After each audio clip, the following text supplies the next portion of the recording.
A person should come out of the comfort zone first. அந்த comfort zoneல இருந்து வெளியில வந்தா தான் அவன் ஞானத்தை அடைய முடியும், இறைவனை அடைய முடியும். ஏன்னா கம்ஃபர்ட் ஜோன்ல அவனை வச்சிருக்கிறது கர்மா தான் வச்சிருக்கு. ஏன்? அவன் ஏதோ புண்ணியம் பண்ணியிருப்பான், அவங்க அப்பா அம்மா புண்ணியம் பண்ணியிருப்பாங்க. அந்த புண்ணியம் தீர்ற வரைக்கும் இறைவன் விதித்திருக்கிறார். அவன் அதை அனுபவிச்சே தீரணும். அந்த புண்ணியத்தோட சுகத்தை அனுபவிக்கட்டும்னு கொடுத்துட்டார். அம்பானிக்கு பிள்ளையா பிறந்தாலோ, அதானிக்கு பிள்ளையா பிறந்தாலோ, பிள்ளையா பிறக்கும் போதே வேற வழியில் அவன் கோடீஸ்வர வாழ்க்கையை வாழ்ந்துதான் அவனும் கர்மாவில் தான் இருக்கிறான். நோட் பண்ணுங்க, அவனுக்கு இதுதான் வழி. கருணையா இருந்தா தான் தப்பிக்க முடியும். கோடி கோடியாக சம்பாதிப்பது இங்க அறிவு கிடையாது.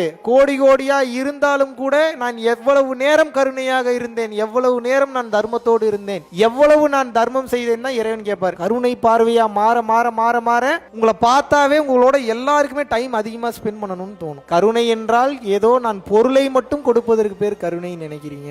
ஆனால் அது மட்டும் கருணை கிடையாது. தேவையான இடத்தில் அந்த உயிரிற்காக குரலை ஒசத்திட்டு நிக்கிறதும் கருணை தான். தேவையில்லாத இடத்துல பேசாம தட்டி கொடுத்து போடா பாத்துக்கலாம்னு சொல்றதும் கருணை தான்.